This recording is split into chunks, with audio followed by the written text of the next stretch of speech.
Hey internets, it's Jake from Mini Terrain Domain, and this is episode 30 of All That Glitters, a Waterdeep Dragon Heist campaign happening every Monday night at 8:30 p.m. Eastern, right here on twitch.tv/Mini Terrain Domain. And we are back in action with the usual suspects. I've got Mr. Mike, our DM, over here, and we've got Cassie and Dwight and Megan and myself as players in this campaign that we've been playing. After tonight will be 30 sessions. I don't even remember when we started it, but it was more than 30 weeks ago apparently, which just seems crazy. It was last October, so we're going on a year now. That's nuts. It's awesome though. It's awesome. Pardon me. So real quick, couple of announcements. If you look below Mr. Mike the Piper, the Dungeon Master, you will see a +5 and a couple of golden dragons. In this game, we call those domain dragons or domain dice. You will see a scroll going along the bottom of the screen that explains how domain dice work.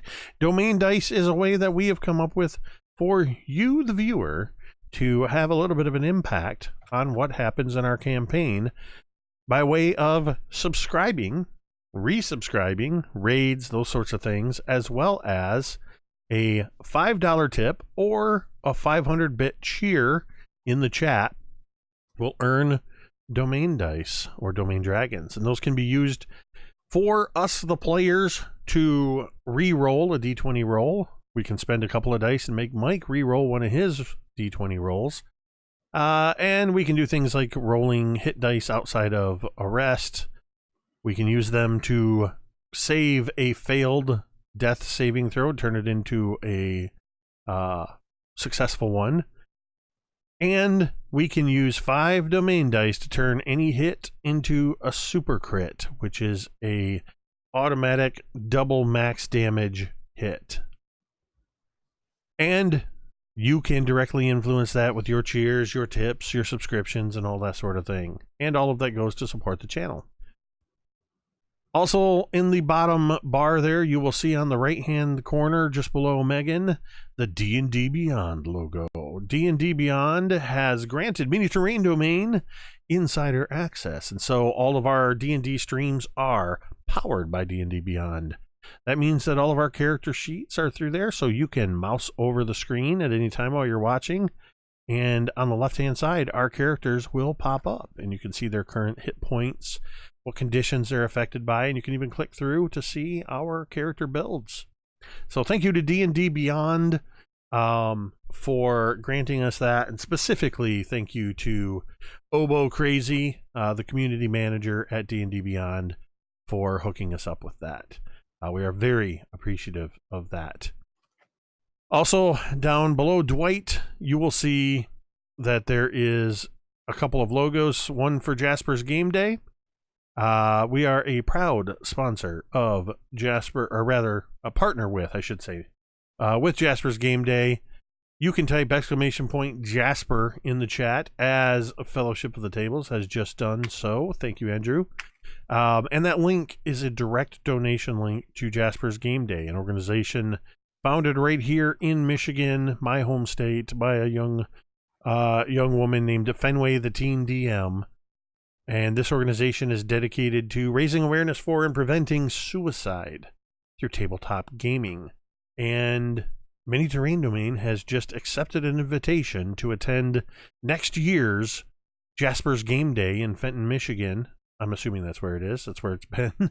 But at its home location on the second week of May. So stay tuned as more information becomes available. I will put that out there for anybody that wants to be a part of that or learn how you can donate to that day's fundraising goals. Last year, or rather this year, this last May, I was at the event and we raised $12,001 in one day. And it was very exciting to be a part of that and to help raise that money and see all of the people that turned out. The last couple years, Satine Phoenix has come to Michigan to the event because she is Fenway's mentor and helped to found the organization, or helped to inspire Fenway, I should say, to found that organization. To the end of supporting Jasper's Game Day, Mini Terrain Domain has also partnered with Initiative Coffee Company. Initiative Coffee Company has a program called Help Action, through which we have created together Metade Roast Coffee, a medium Brazilian and Peruvian roast coffee. You can get yourself a 12-ounce bag at the link that is in the chat now, or at any time you can type !coffee, and $3 of your purchase will go to benefit Jasper's Game Day. All of that money raised for Jasper's goes to benefit and help fund crisis centers around the country. I got to actually talk to Barb Smith organization, another Michigan-based organization, at GrandCon recently. They were one of the crisis centers that was a recipient of, and is a recipient of, money from Jasper's Game Day. And they go, unfortunately, right the week before GrandCon, there was a local to my area, there was a local suicide, and Barb Smith and her crew went to the location of this gaming group and sat for 6 hours with them and just got to know them and to talk them through getting them started on the steps of dealing with the impact that their group had faced. And I'm going to be doing some work with Barb Smith organization in the future. So I will have more information as to what that means, with the ultimate goal being suicide prevention. To that end, we want you to know that you matter. These aren't just words that we say, we mean it. Yeah, we get together every week and sometimes multiple times during the week to play Dungeons and Dragons, but by now, if you've been watching, you know I always talk about this, and you will see it in the scroll throughout the entire stream, that you can type !help at any time if you need somebody to talk to.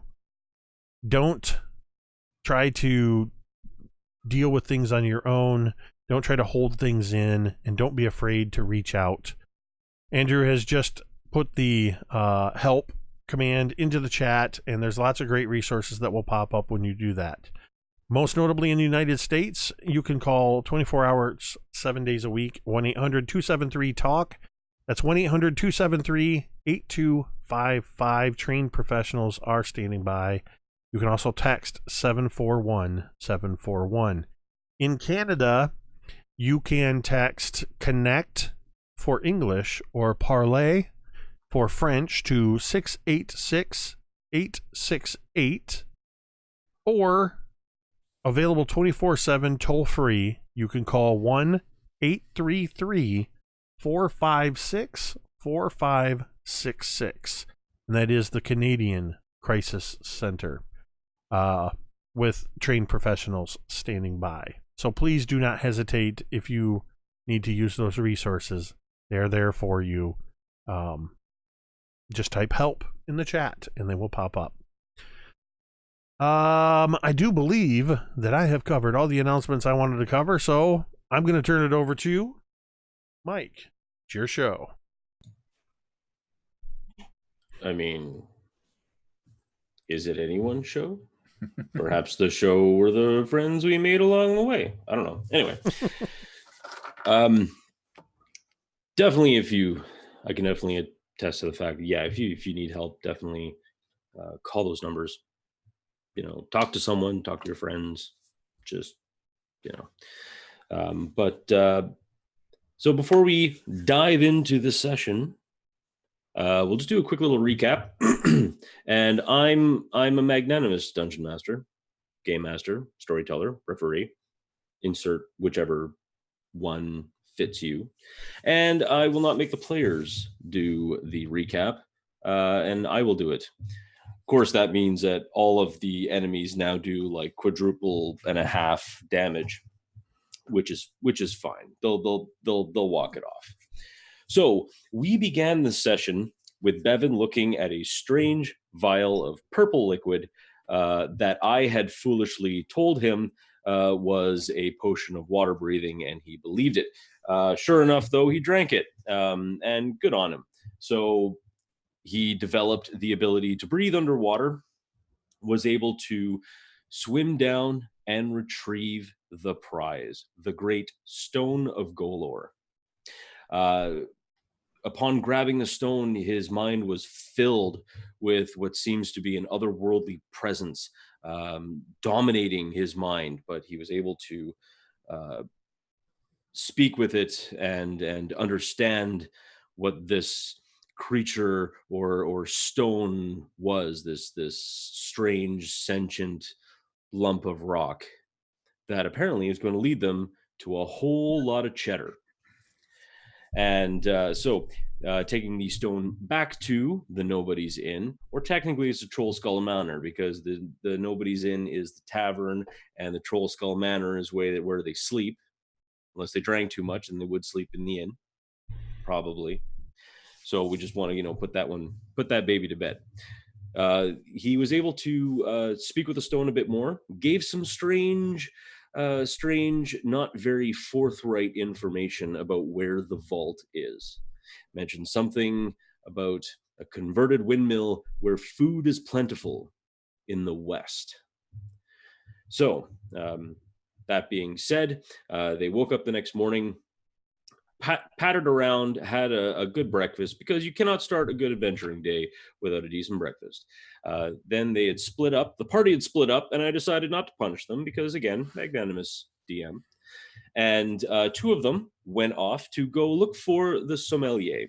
And the sommelier is, for those who don't know, sommelier is a wine judge, because the local nobility has chosen the Nobody's Inn to host the 41st annual noble wine tasting competition. Needless to say, it's a bunch of very rich ponces all getting together, being rich and poncy, and then, of course, having some wine, and someone judges it, and someone wins a very fat purse of platinum. I believe the overall prize was 500 pieces of platinum, which of course is 5,000 gold, which is more than most people make in their entire lifetime. So as they were going around, they went to go retrieve the sommelier. That would be Asche and Six. They went to go take a walk. Bevyn and Anna kind of hooked up and tried to see if they could sneak in and break in to their own place, which totally wasn't weird at all. As a matter of fact, at this point, most of the residents of Troll Skull Manor are kind of used to their crazy antics, and for the most part, just kind of ignore them and let them do their thing, with the exception of one guard, which was probably his first, and after this weirdness, last day on the job, as he kind of stood there and watched as Anna kind of snuck around and tried to spider person their way up the culvert pipe, and then around onto that, and doing some wacky jumping, trying to be super sneaky, and then hopped into the library. But sure enough, Bevyn was standing right there watching the entire thing unfold, and he had a good chuckle. Anna did not have a good chuckle, but at least they knew that it was fairly safe. The safe was safe. I was hoping I wouldn't have to say that. Meanwhile, Asche and Six, moseying along, had taken a nice brisk walk, about 40 minutes, down to the South Ward. Matter of fact, right down to the southern gate to wait for this sommelier. The only problem is that they had no idea who the sommelier looked like, and as usual, everyone walking around could have been the sommelier, as there are many folks dressed up nicely, and rather than tapping everyone and asking if they're a sommeller, as at least one of them would have put it, they decided to go to a local store, and they did. They went to, give me 1 second here. They went to Palavir's counter, where Six met a slightly crusty and not at all friendly, well, somewhat friendly individual who helped him to write a note, or at least write sommelier on a fairly large piece of paper, so he could hold it up. They had a little conversation, and Palavir warmed up to 6 days into summer, and maybe they made a new friend. And we'll look to see if we can see a spin-off campaign based on their wacky adventures. Sure enough, at the very end of the session, they had met up with the sommelier, whose name is Jean Coeur de Lion. And for those of you who know French, I'm sorry. I know. But you try and come up with a name in like 3 seconds. Like this was just a 3-second point. But they had met him and they decided to go back, him and his copious amount of luggage, back to the Nobody's Inn. And that is where we will begin. Unless there is a sudden question from one of the players. Oh, yes. I do. Well, I have a question, but I do have a statement / announcement. Just did some checking. Tomorrow is our 1-year anniversary. Oh, so wonderful. And it's our 30th episode. Right. Oh, so very cool. In recognition, hold on a second here. Will be doing this naked. Right, exactly. Very much so. Since we can only see him from the chin down. So I do this every once in a while, so I will throw in a subscription here to one lucky winner to celebrate our 1-year anniversary. So it's been a blast playing for a year, and give me some of them dragon dice. So and actually also big hello to JWolf359 for just followed the channel. Follow the channel. So there you go. Hi. Thanks for coming by. Abandon all hope. So that's awesome, and I think that you guys should definitely get that domain dragon. So if there are no other questions, all right. Bevyn, as you are sitting in the library, and after both you and Anna are at a stage now where you can both feel very comfortable with the safe and the kind of the location and everything else, how it's hidden. You get an itch kind of in the back of your mind, and the itch kind of gets like louder, which is weird because itches don't usually make noise, but it does seem to get louder and louder, and it's almost as if as if you had a pair of bunny ears, the old style bunny ears, and you're just trying to get reception, but then all of a sudden you just kind of move the right way and it just kind of like clicks in, and you hear the voice of Golor in your mind again. You seek knowledge. You have questions. I will answer.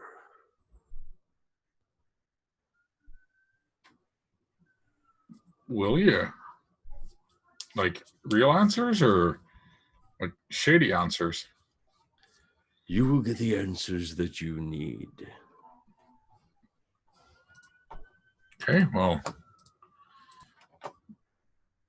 can you narrow down this location of the windmills to the west? Or is that the best I'm going to get from you? The Sea Ward. You will look for a converted windmill in the Sea Ward. Right. But beware. The vault is guarded by a broken heart. A broken heart? I'm not sure how that's gonna guard a vault. It does well. What should I do to prepare myself? Not die. Well, back to your old BS, I see. Well, you will also need 3 keys. And where would I find these? It's not where, it's what.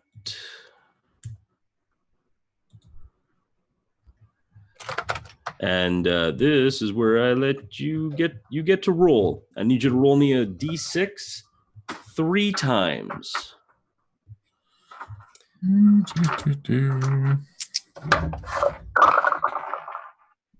Two, Oh. 3, and oh, I was gonna say, hold on just a second. No, just roll me 1d6 once. Tell me the and then tell me the number. 2. 2. All right. The voice is silent for just a moment. You must acquire the eye stalk of a beholder. Roll me another d6. Good God. 4.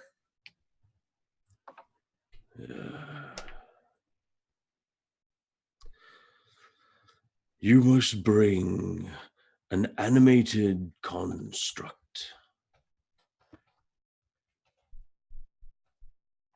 Okay. 2.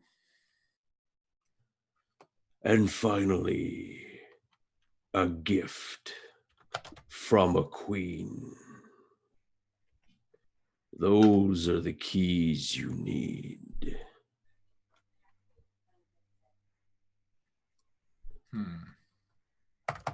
Right.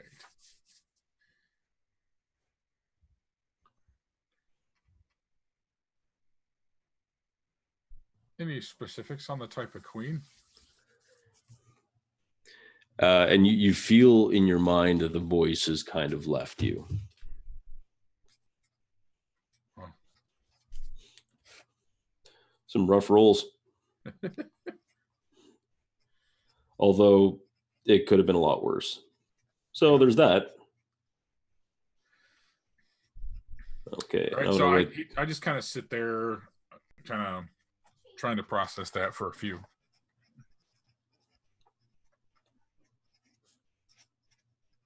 Okay. Right.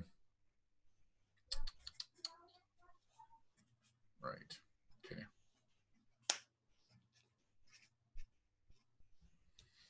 So, in the meanwhile, 6 and Asche. Yes. You have decided to walk the sommelier over. Is that correct? That doesn't sound right. Yeah, since he has all that luggage, I think we had would have walked there and we were going to take a carriage back. Oh, a carriage back. Perfect. All right. Then, as the carriage turns onto into like Troll Skull Alley, the sommelier is he's a very rapacious and rather cheerful individual, which is surprising, given that from Cormyr to Waterdeep, especially Suzail, it's quite a long journey, but he still seems chipper and rather happy. And he was just talking about Suzail. I remember Suzail is so beautiful. If you have never been, you should go.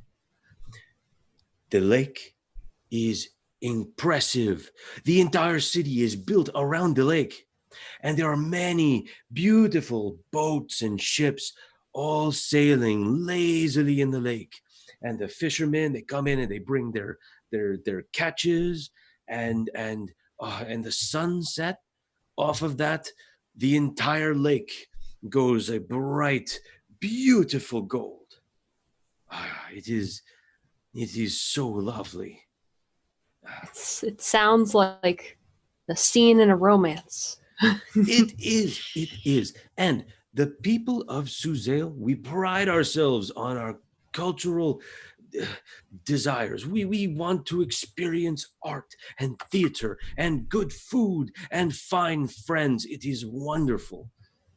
You should go sometime. It would be an amazing sight for you. I do like to travel. Excellent. This isn't your first time in Waterdeep, I imagine, right? Oh, no, it is not. I had taken over from the previous sommelier. Mon Dieu. It has been at least, this is my 10th time going. And I always do love Waterdeep, but It is a lot of people, very, very cramped sometimes. Yeah, it's a little hard to get used to. What about you, Six? Are you actually from here? I never asked. I have been here long enough that I call it my home. But I am not averse to traveling into other places of the world. It is just, well, the city. She seems to want to keep me here. Oh, we have responsibilities now. I'd like to travel, but it is hard to move. Do you constantly move around, Mr. I don't think I got your name. Jean-Claude de Leon. Thank you. I do go. Well, I travel a bit, but Suzelle is my home, and it is my heart. I must say, I must love it. I love it so much. But you'll have to forgive me. I am a little tired, and I must prepare for tomorrow. I believe is here that you want to go. As it stops, the carriage stops in front of Troll Skull Manor. Not the end. Let's see. This is definitely the place. Please come inside. We've gussied it up for everybody for the big event. Oh, wonderful. And he hops out. The carriage porter, as it's a kind of a two-person carriage, the porter hops down and starts like trying to heave this incredibly like heavy luggage off of the thing. It's a very large trunk, and he manages to finally like wrestle it to the ground and everything else, and takes his money, and they both the carriage and its occupants take off. Right. Well, and he begins to kind of walk away from his luggage towards the door. Hey, Six, if you want to help him, I'll drag this stuff inside since he's. Yeah, she just kind of We do. looks at John. We do have people that we pay to work here. Oh, I forget. I'm always used to just having to do things myself, But I'll go tell somebody. Okay. I'm trying to remember their names because I don't know if you even know any of their names. I don't. I do not. I have no idea who actually works at Troll Skull Manor. Oh my gosh. I gave you a tough task. Have Vila the barmaid, Helmond the cook, Alos the server, Bramble is also a server, and Jorvik is a server. So pick a name. There you go. Excellent. I'll go get Bramble because I can remember that one. And then maybe Jorvik. Jorvik, this might be a two-person job. Okay, Jorvik. All right. And Ash I will go accompany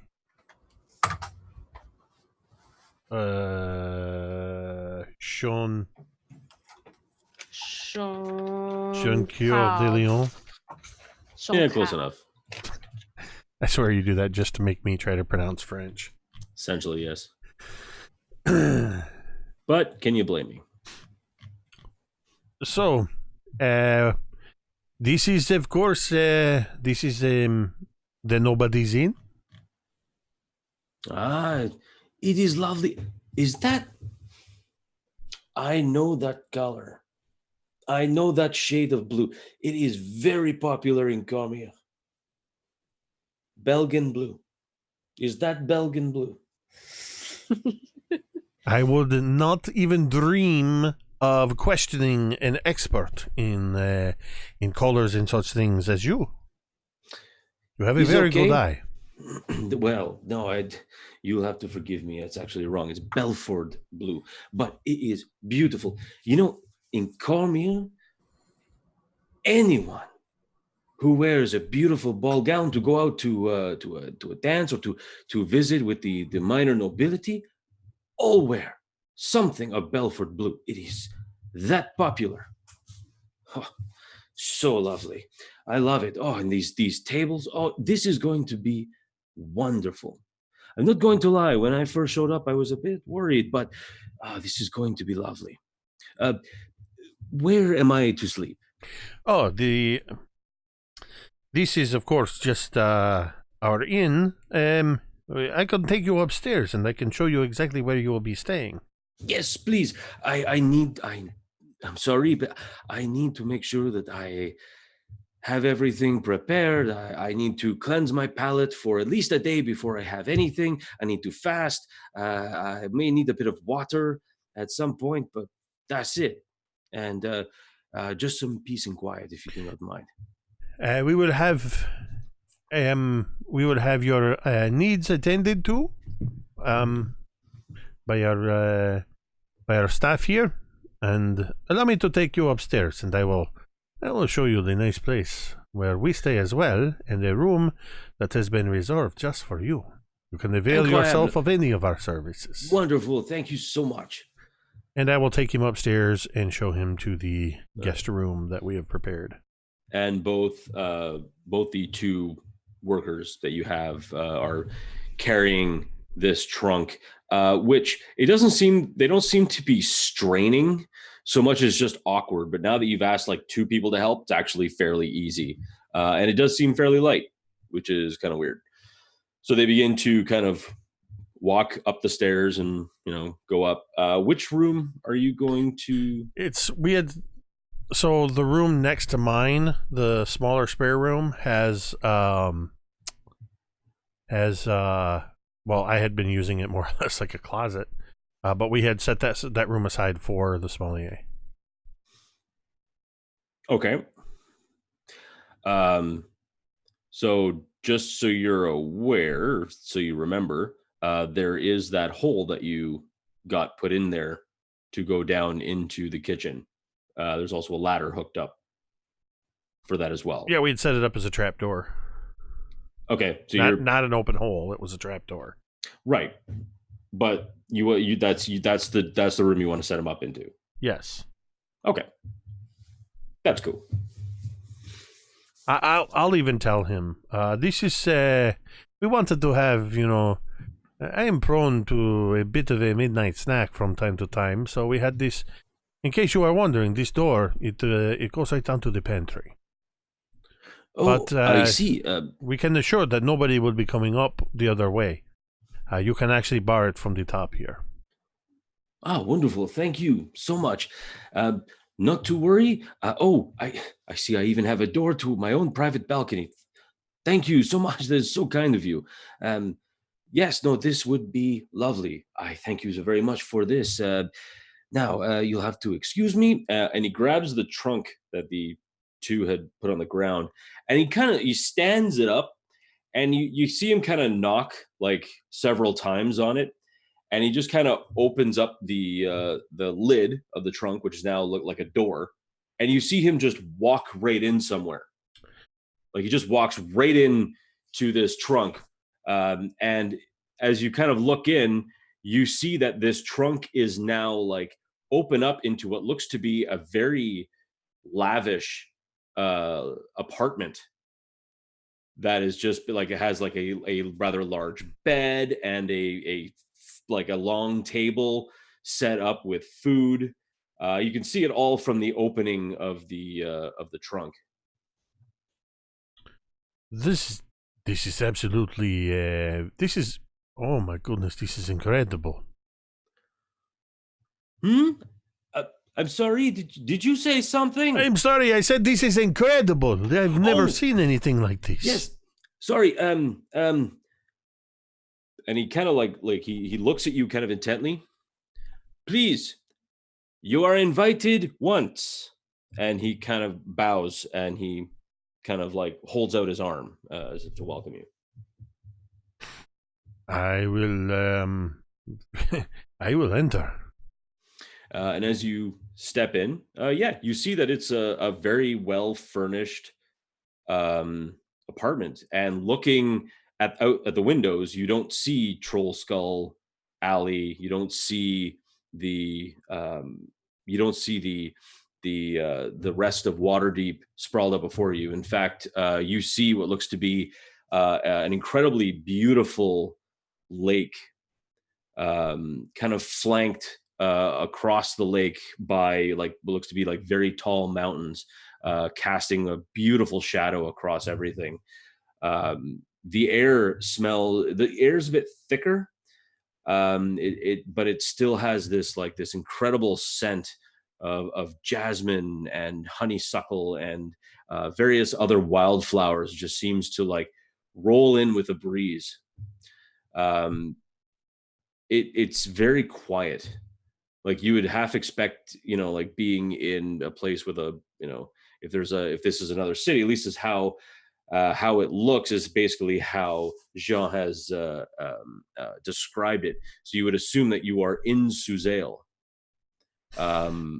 but it's just extremely quiet for such a large, or for such a city, such a capital.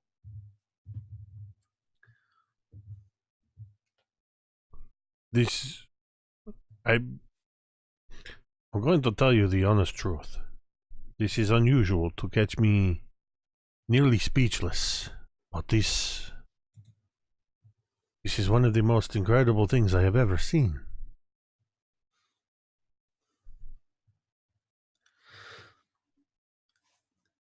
Thank you.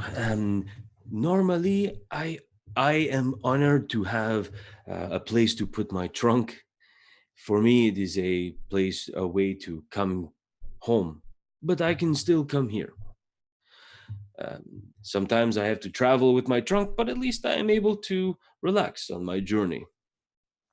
It's a nice place, and there is lots of security. It's not that I do not trust you or do not trust the people at Waterdeep, but it's better to be on the safe side. But I have to ask, are we still in Waterdeep? Or are we somewhere else? You are in... This is a... it's a pocket dimension. It is made to look like Suzail, though you and I are the only ones in this entire dimension. That's so cool. This is absolutely incredible. This is... Oh, if it wasn't for seeing it with my own eyes, I would have to tell somebody, a doctor. Oh, I don't know. Well, I am very lucky that I have enough coins to rub together to be able to afford this. Also, I was able to pull a lot of favors to be able to have this item. It is a very rare and very expensive item. And luckily, there's enough security that even if this was to be destroyed, I can always get it back home in, well, Suzail proper. Well, thank you for sharing this with me. This is absolutely incredible. You are very welcome. And I hope that, when you are ready, when I am needed, please knock on the trunk lid and I will come out. Absolutely. And you be sure to let me know if you need anything at all. I am pleased to be at your service. And I will bow deeply, removing my hat, and leave the way I came. When I leave, I'm going to go back to my room, and I'm immediately double-checking my blue and gold crushed velvet suit to see if the blue matches the blue that is downstairs. It does not. I can tell you right now, it doesn't. It's just a little bit off. It's a bit paler than Belford blue, I make a mental note that I will have a new suit made of the proper blue, and I will bring a swatch later. Okay. So, as you leave, he closes the trunk lid, and he goes off to prepare. So now Asche and Six, all the four of you are essentially all back together, and I imagine that you are all kind of in the common area. what would you all like to do? I immediately begin telling all of the others about this incredible trunk. Ash, you are not going to believe this. That trunk that we had Bramble and Jorvik tote up the stairs. Yeah. There is an entire dimension inside there. It's bigger on the inside. What? He opens up the chest and he walks inside. And it's like a whole entire place, almost like it's that lake he told us about. I could smell the fresh air, and I could. It was so unbelievably quiet. Ooh, that's really cool. Does he? I wonder what he keeps in there. I think it is like he's home away from home. But he's gives him an extra sense of security and comfort. Away from home, and it's freaking unbelievable. It sounds like he always has a cure for homesickness then. So, I mean, now what do we do? Where's Bevyn and Anna? Are you guys here? Right I think here. maybe at that point, yeah. Okay. Anna, did you I'll try to walk break in? downstairs. Yep. Right, yeah, I did. It was a huge success. I did it with my eyes closed and one hand tied behind my back, didn't I, Bev? Right. One hand tied behind her back. That's pretty impressive. Should have been there to see it. It was fantastic. But I thought the whole point was to make sure that people couldn't get in it. Right. I found all the ways that people could get in. We fixed it, and I'm going to be, during the party, I'm going to be with the guards and that. Okay. Make sure no one gets in. Okay. That sounds good. I really don't want to lose that big pot. I guess when do the festivities start then? We've got a couple of days, right, Mike? It's supposed to be tomorrow evening. Tomorrow evening? Okay. It's tomorrow. We've got some time yet, but is he in this little room thing I heard you talking about? Yes, his chest is in the spare room next to my room, and he is inside the room inside the room. So not where he can listen in if we have to talk about some things. And I'll kind of motion into the, I don't know if we're in there already, but if we're not, I'll motion into the common room for everybody. I don't know why he would listen in on us. He's such a nice gentleman. So as we, I kind of move everybody, wave everybody close. The rock that talks to me. It told me some more, and I know what we have to do next to find the gold in the vault. It's in the Sea Ward. It gave me some cryptic thing about being guarded by a broken heart, and I don't know what he means there, but we have to bring. Did you spurn somebody, Bev? I don't know what you mean. Well, you said something about the C word. I've never heard you use such language before, Bevyn. Sea Ward 6. Oh, the C ward, the place I don't like to go. Right. But we have to bring keys, 3 of them. Oh, well, that can't be too difficult to come by. We have to bring an animated construct, which I'm sure we can, with our contacts, we can get our hands on. A gift from a queen, which was pretty vague, but I'm sure we can figure that out too. The last one's pretty straightforward, but, well, I'll just get right to it. It's an ice stock from a beholder. Ice stock from a beholder? Do what now? Right. Well, Yeah. maybe some obscure alchemy shop might have one. I mean, Zoblob's shop had that beholder in the window, Right. but I don't think he'd be. I think we'd have more chance getting from an actual beholder than from his shop. That's where my thoughts were too. I think it's on the surface safer, but Zoblob made it pretty clear it wasn't for sale, and something about him. I don't know he's the one we want to cross. Hmm.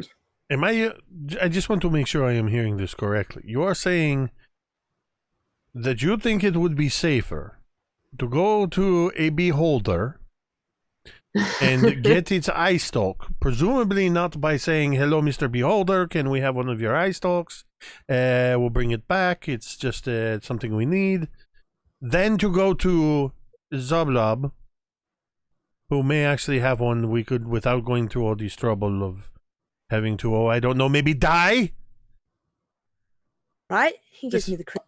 This sounds crazy. Right. Maybe Zoblob gives you the creep. creeps, but a beholder does not. Well, we can certainly ask him, but he didn't seem like he was one to let go of it when we asked the first time. Maybe it is because all of us were there. I have a bit of a rapport with Zoblob. I have purchased a few, and I kind of stroked the purple feather on my hat. I have purchased from him some of his purple fineries. Just because you bought a feather, now you think you guys are friends now? Well, let's just say I have a foot in the door with this, and I believe if I was not well, I'm not going to put this delicately. If I was not surrounded or weighed down by your negative attitudes that you project, that perhaps I could succeed in winning him over, in convincing him. Zoblob could at least tell us where he got it, and then if worse comes to worse, maybe we'll have to go find a beholder. I would think there'd be some sort of something on the black market. That's There must true be some too. sort of people. There's always something. There's always something. Well, Could just steal it. I think you've been hanging around with Anna and Bevyn a bit too long, Asche. The city it is No, no, starting no, to no. turn you. I like the way she thinks. I like it a lot. It's look, beholders, live ones, are pretty scary. But this Stone of Galore is very important. Maybe, we're going to get a reward for it and we could pay him back anonymously. I don't know. Just This is a very thoughts. dangerous thing you are proposing. What if, I mean, all I'm saying is I can go to him and I can just ask him. I mean, what can be the harm in that? Yeah. All that's going to happen or could happen is that he'll say no, or maybe we'll get lucky and he says yes, and it's attainable. Like I said, I Seems can be like very convincing. it seems a pretty straightforward plan there, Six. It's out of character for us, but maybe we ought to try it that way. Well, you do remember that I said maybe I should go talk to him. I think he would be less inclined to agree to what we are proposing if we are all there. We make a bit of a... Well, I think you and Anna, you are a bit intimidating to him. It puts him off.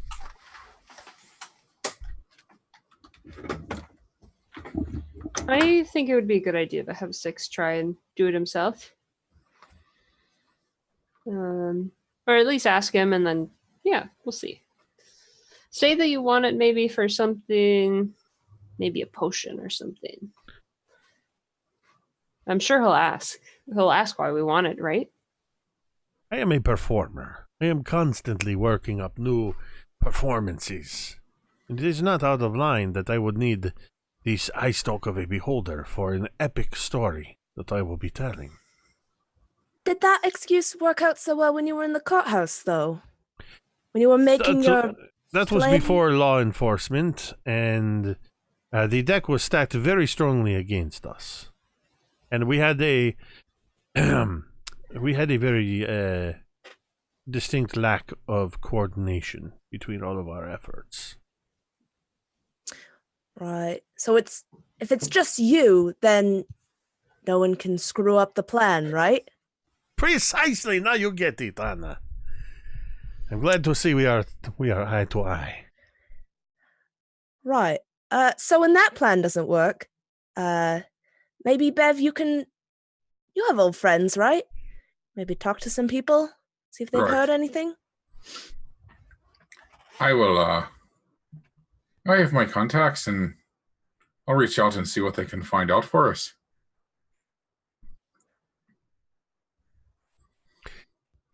If it will make you feel better, but I am pretty confident in my abilities. Let's see. Well, I will thieves' cant to Anna that do you want to keep an eye on him? Yeah, Anna would look at you and just kind of roll her eyes, as in like the yeah, of course kind of.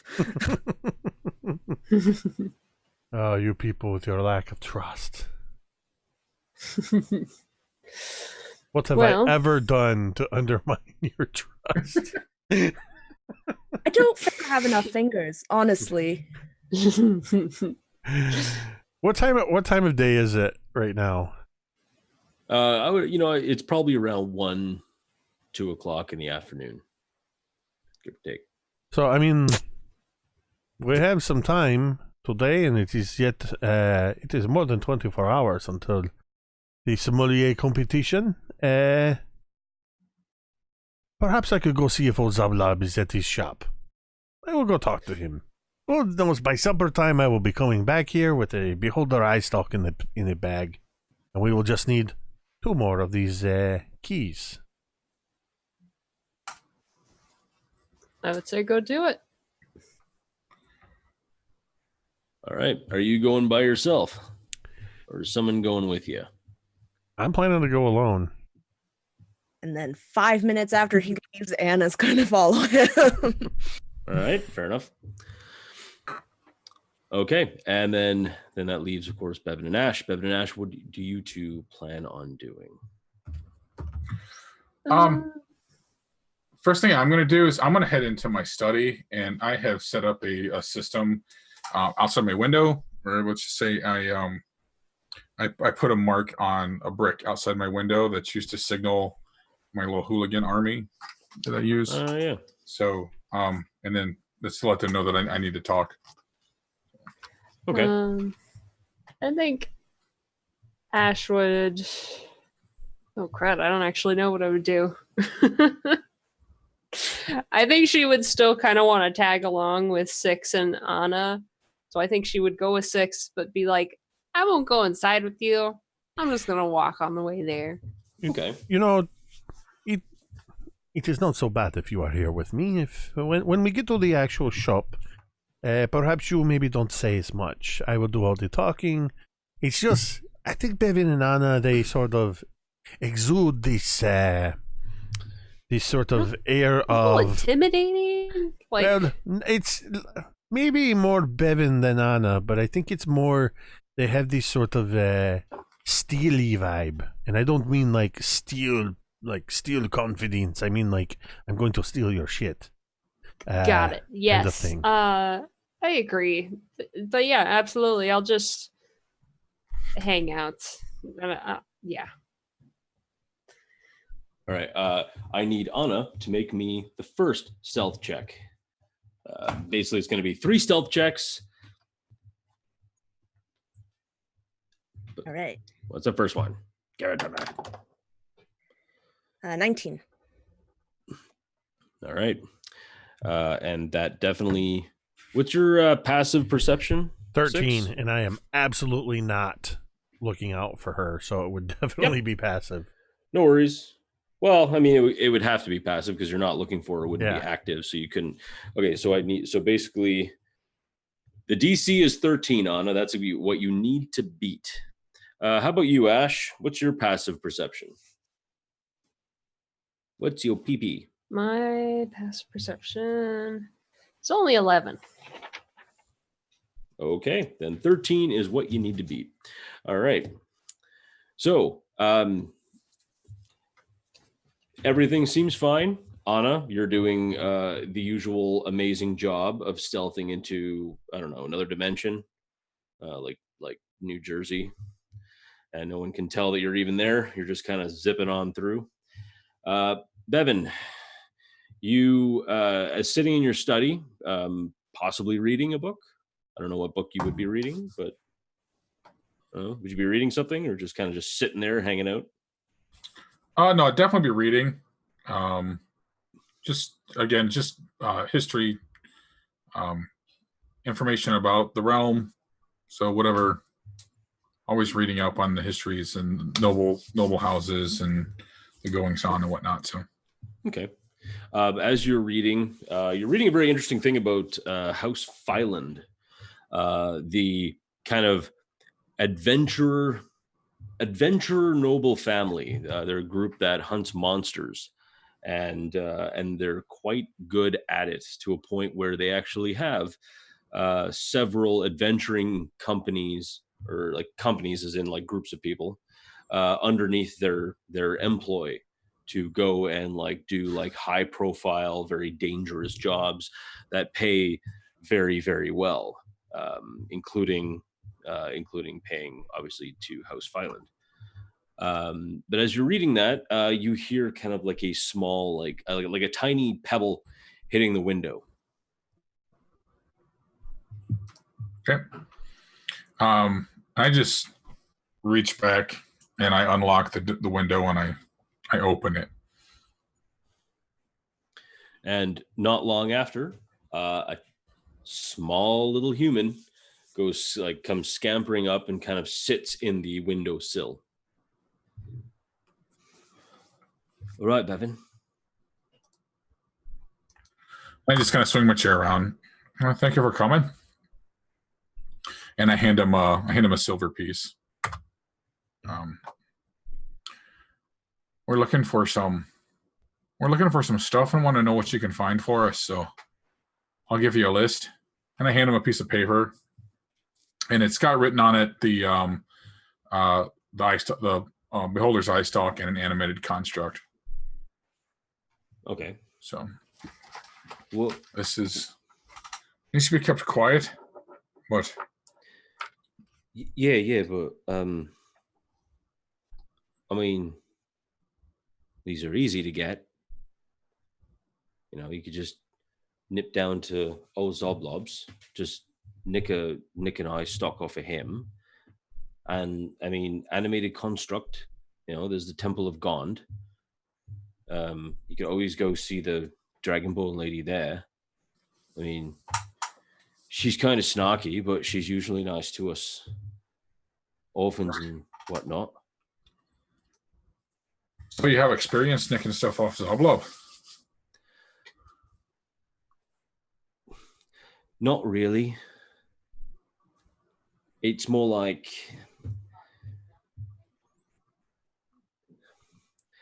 word is on the street that Zoblob doesn't care that people nick from him.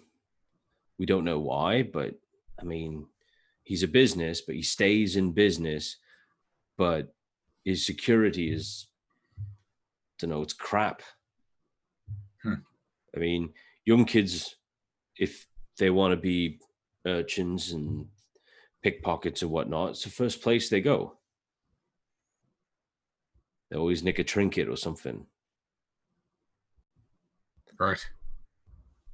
Good to know. What was this place for the constructs, did you say? The Temple of Gond. Right. Yeah, they have nimble rights there, I think.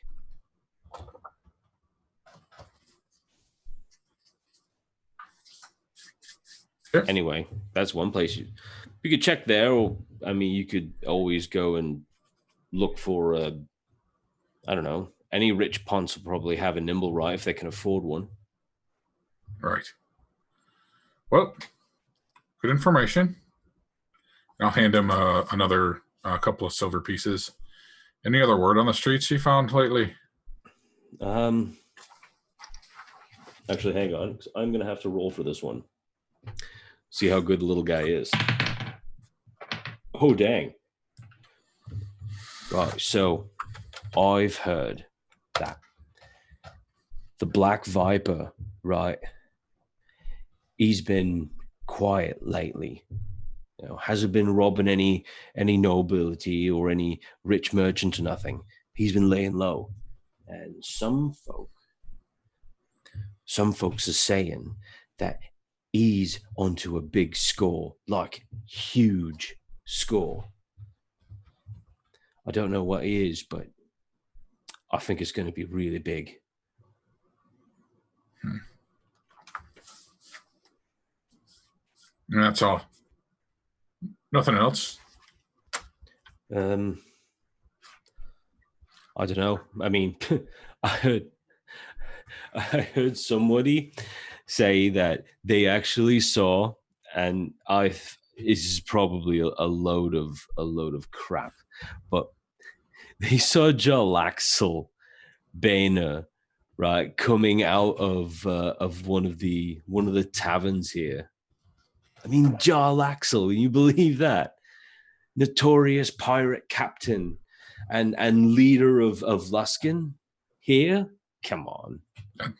That just seems totally outlandish.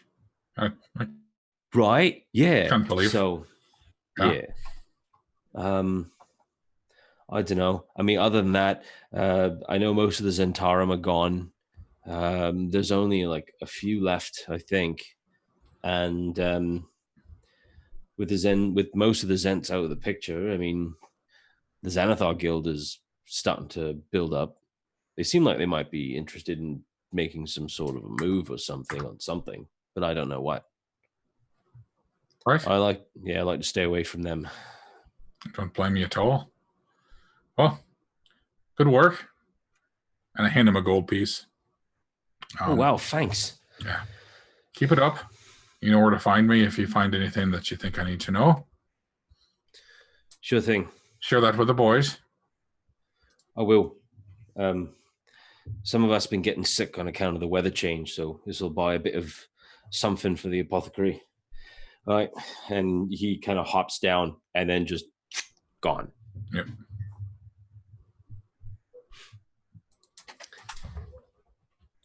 I will go back to my book. You got it. And of course, Anna, I need you to make me another stealth check. Okay, that is 25. Yeah. Why am I not surprised? Anna and Asche and 6, you are down, heading past the Underdark. You were well on your way. Matter of fact, actually, no, you're sorry, not the Underdark. Derp. You actually go past the jewelry store that you had gone to that one time to get the special button 6. Mm-hmm. And you are now heading down Snail Street on your way to kind of get to Old Zoblobs. Anything you want to talk about, or we're just going to skip right ahead to getting there? No, nothing more than idle chit chat. So Yeah. Roger that. So then Anna, make me one last one as you guys, as the two of them pass Snail Street onto Fillet Lane or Fillet Lane and Zastro Street. you're muted. The 19 on the die for a 27. So you already have the Beholder eye stock. You're just actually wanting to see what these two kids will get up to. No, yeah. So you get the two of you get to Old Zoblob shop. The door is wide open, and they're sitting as if you haven't left him since we started this campaign. Probably hasn't even moved as far as you're aware of. Still the small gnome, the purple hair, the purple robes, smoking what looks to be a purple metal pipe, and just having this like waft of lavender smoke going in. It looks like he's hotboxing his own shop. That's one way to do it. Well, if it isn't old Zublob, pretty much where we would have expected to see him in the purple haze. Get out. How are you doing? I do well. Why are you here now? Did you need another trinket item? Well, I will tell you this. I am never sorry when I purchase trinkets, particularly of the purple variety, from you. What have you got? Oh, take a look around my shop. Be my guest. I have all the time in the world. He puffs lazily, just like twin curls of smoke just seem to like waft from his nostrils. I will peruse the trinkets of his shop and see if anything catches my interest.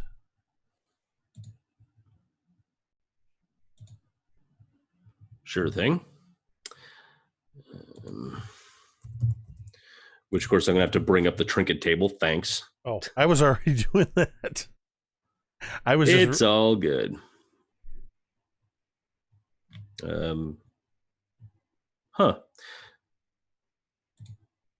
we go.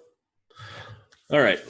So, roll me a D100.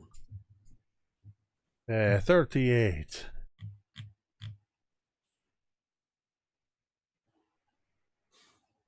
Okay. You see a small picture. Like it's almost as if like it's a picture frame for a dollhouse, but it's very, very small. And the painting is of what looks to be this tiny goblin inside this picture, very regally dressed, but almost in like jester's buffoonery. He has what looks to be two large metal teeth, or at least like scraps of sharpened metal that have been kind of like, it must have been either screwed or nailed into his own jaw. But yet, even though that incredibly painful looking facial feature is present, this tiny goblin still looks incredibly regal and almost has an air of royalty, as they kind of stand there with kind of one arm. And this portrait's very tiny, but you're still able to see it. The frame, of course, is purple. This is a very curious item indeed. Ah, yes. It is taken from the Underdark. It is most fortuitous for one of the, as you know, I am an entertainer, and one of the projects I'm working on the side is about an adventurous group of goblins who actually start in the Underdark. They are a very incredible band of misfits that somehow found themselves together. And, of course, in my story, the way I was working on it, they found themselves with silver teeth. So I find it very odd that they should have this particular depiction has metal on its teeth. I should like to purchase this. It will serve as inspiration for the story of these goblins from the Underdark. The hero, of course, is a sorcerer by the name of Threek. But I digress. I will tell you more of this another day, perhaps. Please don't. You can have it as it seems so very important for you. For, yes, 2 copper. For 2 copper pieces. It is very 2 worth copper, this. and I do not ever hear this story. Well, I would not want to offend you. So, as much as it pains me to do so, I will honor your wish. Though I cannot account for when it becomes a famous story and you hear of it on by word of mouth. And I will pay him his 2 coppers. It's all right. But it seems to me you are here for another reason. What is this reason? Hmm? Well, truth be told, I have come here for another reason. It is actually one of the first things that drew my eye to your shop in the very first place. It is that magnificent beholder, the likeness you have in your window. It is absolutely incredible. It is not for sale. I do not wish to purchase this.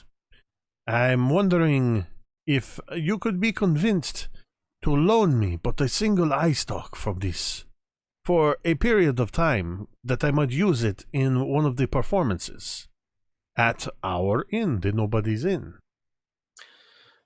For probably the very first time, out of all the times you've been in this shop, old Zoblob sits up rather quickly. He sets the pipe down very gently, and he tenses his fingers. You would like to borrow an eye stalk? Yes, this is... Yes. It is only for as I said, it is to borrow. It would be a loan, and when I am finished with it, I would return it.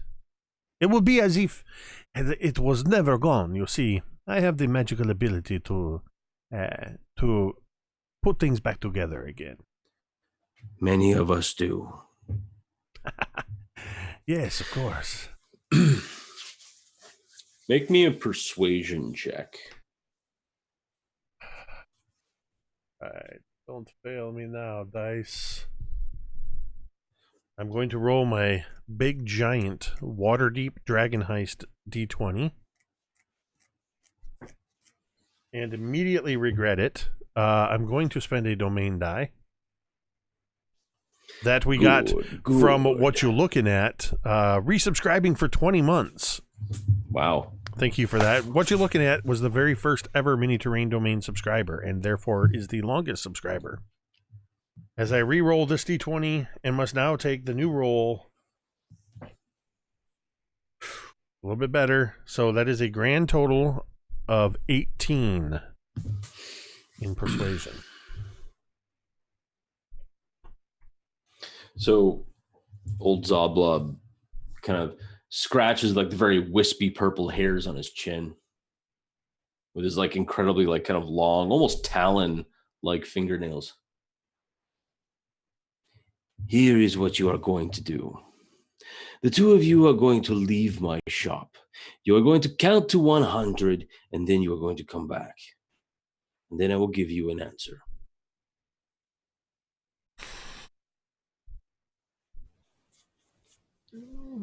Zoblob, Right. I very much admire you, and I will honor your very desire. Asche, come. We must go.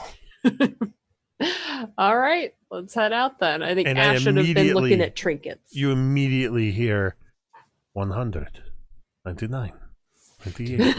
And you see the door close, and you can hear kind of it click the locking gauge, and all of a sudden, like all of the kind of not the like the shutters that were kind of opened up immediately close. And for all intents and purposes, it seems seems closed. Anna, at this moment, as you see them walking out, where would you be? Would you be kind of standing by the window, or kind of like peering in? Are they going to accidentally run into you think? Would she be able to have? She would have looked for like some sort of open window to see if she could overhear the conversation, or even just stand close enough. So she could I think that would have been possible. If she is listening to an open window, would the window have closed? Yes. And from your vantage point, everything would have been closing like just magically. Right. Is it just a front-facing store, or are there alleyways on either side? I need to look at that. There would be one alleyway. There is one tall, like kind of tall wall that seems to separate. It must be an alley. The alley probably like junctures in from another side, and then kind of stops. Someone would put that wall up there a long time ago. Okay. If there is some way she would want to get to the back, how do you spell Zoblob? XOBLOB. That's why I can't find it. There we go. Well, yeah, because I'm pretty sure it's not Zoblob. Yeah, it's like Z. You hear me? Yeah, Z. Okay, so she would see if she can find some kind of back way to the back of the shop. Sure. She feels kind of suspicious about this. Sure thing. So you manage to it takes a little bit. It's actually kind of weird. Make me a survival check, but with advantage, to see if you can very quickly, or unless you want to climb over that wall. No? Okay. Make me a survival check with advantage, because you know the city kind of well. All right, that's a 13. Okay. So it takes you a good little while to try and navigate the maze, because, I mean, in Dock Ward, everything is kind of cramped together. So, I mean, you have to try and meander your way through. You managed to get there with about 20 seconds to spare. Creeping down the alleyway, you kind of peek in, trying to peek in. You can kind of make out in one spot make out Zoblob's shop. You see Zoblob cross-legged, not moving, sitting kind of in a meditative position, head tilted back. You can kind of see. Actually, make me a perception check, because let's get a kind of a. That's a dirty 20. Okay, so yeah, his head is tilted back a bit. His lips are moving, almost as if you think he's talking, maybe casting a spell, maybe not. But he is just sitting. You don't see anything, and which I assume your next thing is going to be how many eye stalks are on the stuffed beholder in the window. You do see that all of them are there. Okay. She actually, since this is a good vantage point, she feels like she's going to just stay there. Sure. If you could make me a stealth check. 37. Yeah, probably. Natural 1. Only 25. Only. Get out. Okay, I have a +8 to stealth. Oh, holy cow. Yeah. That's incredible for a level 4 character. Let's just put that one out there. But yeah, so you managed to hide just fine.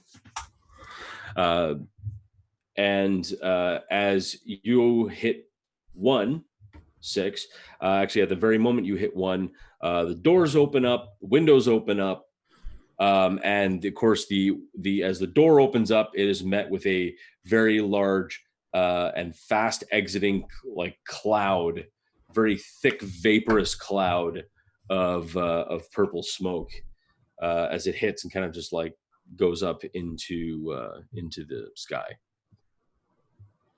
I make a mental note to write the lyrics to a song that I'm, for some reason, I want to call it Smoke on the Water. As I head in through the purple haze. Get out. This is your channel and all, but get out. All right.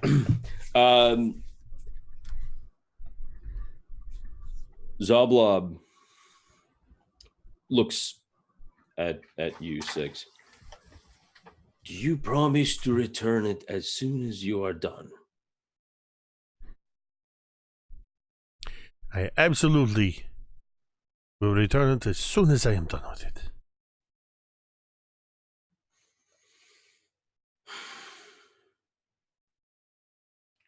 And for the first time, you see him hop off of the very delicate looking display cabinet, and he begins to shuffle over to the beholder. You see him actually levitate off of the ground, and he goes over, and you just hear this kind of dry, dusty, and he kind of puts it into his, like, holds it into his hand and hands it to you. I cannot thank you enough for trusting me with this.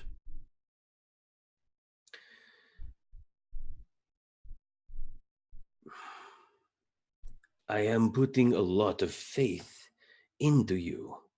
Do not misplace my trust. And also that will be 20 gold pieces, which you will get back, maybe.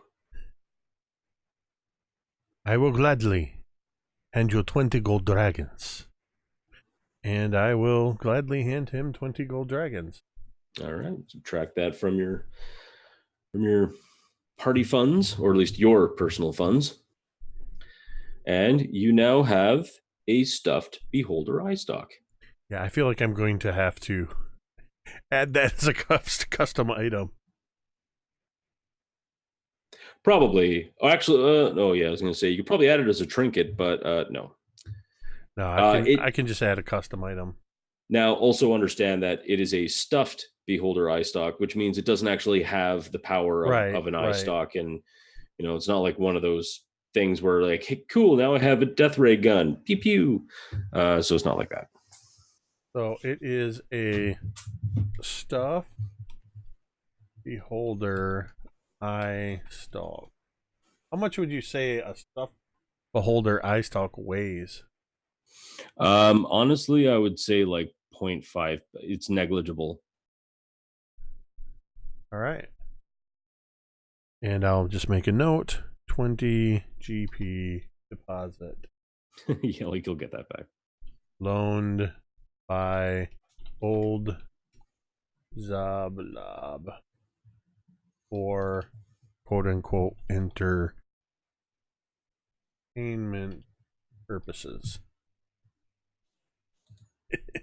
I can't tell you exactly how wrong that sounds. Like that's just it sounds exactly like I meant it to sound. I know. All right. Now, before we go, Ash, you were perusing the trinkets, were you not? Yes. Roll me a D100 and let's see what you get, or at least what you see. We're all the dice. All right. Oh, Jesus. Okay. 30, and then I need my 10. All right. 36. Interesting. As you're kind of scanning around, you see a piece of folded purple cloth. And normally it wouldn't really kind of like stand out. Mm-hmm. But you see what looks to be like it is purple, but in like cloth of gold, you see like what looks to be tiny little fireballs like embroidered onto it. Like it's not, nothing like that. Yeah. So that catches your eye for a moment. And as you kind of open it up and you kind of hold it, you see that it's a vest. And as you kind of like hold it, you feel like there's some strange like bunching of material. And as you begin to kind of like examine it more, you notice that it has pockets, like a lot of pockets, like a lot of pockets. As a matter of fact, as you count, you realize that this vest has 100 tiny little pockets all over. Oh my God. Again, it's very nice. It's got like these really nice, like silver kind of sequined buttons over some of the main pockets that, of course, open up into like a bunch of other little pockets. Good Lord. One of the pockets even like unfolds unto itself and like folds down, like down to your knee, but has all these other like whole bunch of tiny little pockets. Oh, good God. Yeah. Hey, you want pockets? You got them. Now, if only dresses had pockets more often, oh yeah, then my life would be complete. Yeah, no Soblob, what kind of trickery is this thing? How are there so many pockets on this? And how much is it? Trickery is this? For you, it is free. Take it with my blessing. I have had that vest there for many, many years. So please, go take it. Enjoy it. That's very generous of you. I'll be sure to put it to good use. And I think she would put that sucker on right now. Loving all these pockets. And it fits. You don't think it should have. You don't think it should fit because it was small. But as you put it on, it seems like it just kind of like grows to your size almost. Like it looked like it was from a halfling before, but then as you kind of like try and stretch to put it on, it just kind of gets bigger and then just fits over you and it sits very comfortably. Yay. Make a Constitution saving throw. I'm just kidding. I got good Constitution. I was excited for a second. Oh, you're like, I can't wait. Bring it. So the two of you leave the shop. As the two of you leave, Anna, you watch as Six and Asche both leave. And you watch as Zoblob kind of like holds the 20 gold in his hand, looks at it, and he just kind of like, he just seems to close his hand around it, and it just disappears. As he walks back to his little perch area, he kind of holds out his hand, and you just see the pipe just kind of like rattle a bit, and then right to his hand as he smokes, lifts himself up through the amazing power of levitation, crosses his legs, and then instead of being like, sitting like kind of lounging back, lazily smoking, he's kind of got like one arm crossed over the other. And he's kind of like, he seems to be staring off in a direction, but he just seems to be smoking his pipe as usual, just more pensively.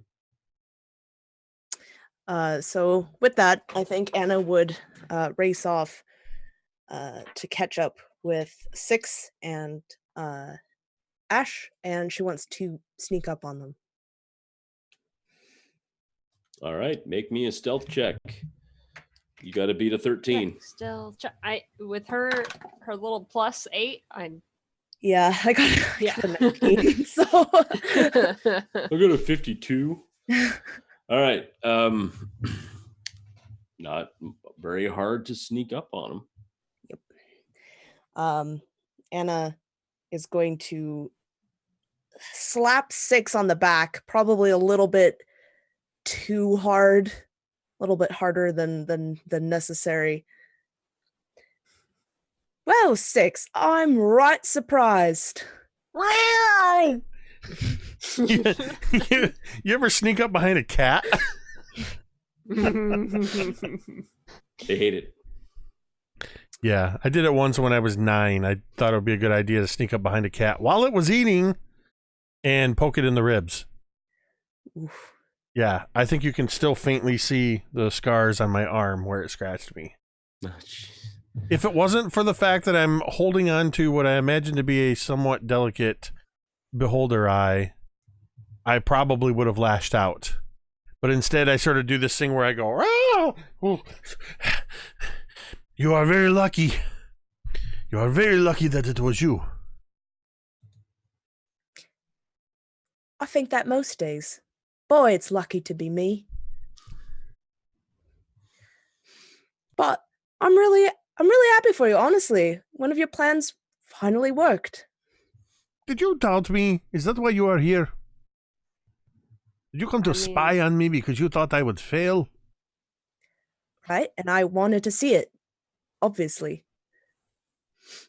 Well, instead you saw my success, as I told you I would see. You need to learn to trust me when I say that I can do things. And this whole time I'm sort of like motioning with this beholder eye, like in your face, like you should listen to what I say. Be careful. Be careful with that 6, please. Yes, I have both hands on it. You know, I'm thinking maybe it would be a good idea to take a carriage back. I don't think it's such a good idea to go walking to the streets with this thing. I can't exactly put it in a pocket or hide it under my cloak.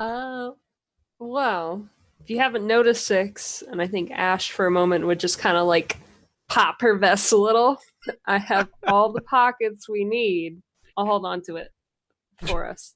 It is a bit large to fit into one of your numerous pockets. I can tuck it on the inside. We'll put the stock in it, and it, eye almost pops out. Okay, maybe not that one. How big do you think this eye stalk is? I figured it's like at least a foot long, right? Or they're pretty crazy. Mike, how big is this eye stalk? Because I'm imagining something that's like 3-4 feet long. Oh my God, no! It's not the entire eye stalk. No, you just got like, yeah, it's exactly like Cassie's saying. It's like maybe a foot long. Okay. I 100% thought I had this like 3-4 foot long stuffed eye stalk. Hey, you're just waving around a pool noodle with an eye on it. Like at the midway at the fair or something. Like I just won the big prize. I got the stuffed beholder eye stalk. So it's only like a foot of the end of the eye stalk? Yeah. Not a monster. I mean, jeez. So it's about a 12-inch long piece of the eye stalk, or just the end. Got it. So I could conceivably hide it pretty easily, I think. Well, for that matter, I could hide it.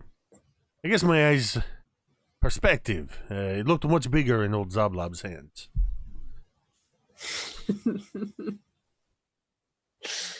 I'm sure it did. Move on, Mike, before I say something I regret. No problem. All right. All right. Actually, what we're going to do is we are going to take a little break at this moment. And then we're going to pick this up after you 3 have gotten back to the nobody. Well, back to Troll Skull Manor, and we'll find out what Bevyn did for the rest of the time while you were away. So, thanks everyone for tuning in so far at our D&D versary. Yeah, okay. That works. Okay. Yeah. That works. Yeah, D&D okay. anniversary. From us at the from me and the rest of the Glitterati, we thank you for tuning in, and thanks for tuning in for the whole time and catching up and keeping up, and we're really happy to have you here. I'm gonna stop talking now. All right, we're going to take a quick break, and we will be back in about 10 minutes. Please stick around. Hey, Internets, it's Jake from Mini Terrain Domain, and this is The Intermission. Mini Terrain Domain, or MTD, is a channel dedicated to the love of and participation in the world of tabletop role-playing games. Whether we're designing encounters or miniature terrain, building worlds or dice towers, or just playing games, everything we do here is because we love this amazing hobby. That is why the mission statement of Mini Terrain Domain is simply imagine, build, play. If you like to watch live play or actual play D&D games, you can do so at twitch.tv/Mini Terrain Domain 3 days a week at 8:30 p.m. Eastern. On Sundays, you can join us for Cult of Personality, a long-running campaign set in the Tomb of Annihilation adventure setting.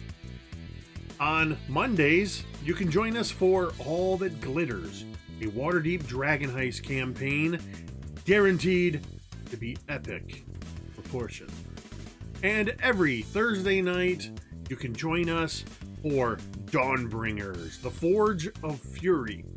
This is a series of mini campaigns going across the gamut of several well-known modules. Season 1, which is available on youtube.com/Mini Terrain Domain, took place in the Sunless Citadel, and Season 2 is currently taking place the Forge of Fury. If you can't join us in the chat for our live shows, that's okay. You can usually catch the roleplay or rather on YouTube just 2 days later. If you're a fan of what we do here and you'd like to support what we do, there are a variety of ways you can do this. First, simply follow the Twitch channel or hit the subscribe button on YouTube. Next, make sure you follow all of the participants of each game or show on their various social media platforms. To do this, if you're watching live with us on Twitch, you can simply type an exclamation point and that person's name into the Twitch chat, or on YouTube, you can look down below the information bar and all of their links can be found there. Finally, if you would like to provide monetary support, which flows right back into the production of the channel so we can continue making great content, you can join the growing list of patrons on Patreon. Additionally, you can also use Ko-Fi or Coffee to buy a coffee or two. I like coffee. But the absolute best way to support the channel is to follow and subscribe on Twitch and YouTube and join us in the chat. If you have an Amazon Prime account and you link it to your Twitch account, you can subscribe to one channel per month absolutely free. No matter what you decide to do, we are just happy to have you here. Thanks for watching and stay tuned for more great content in just a few moments. Remember, metadata!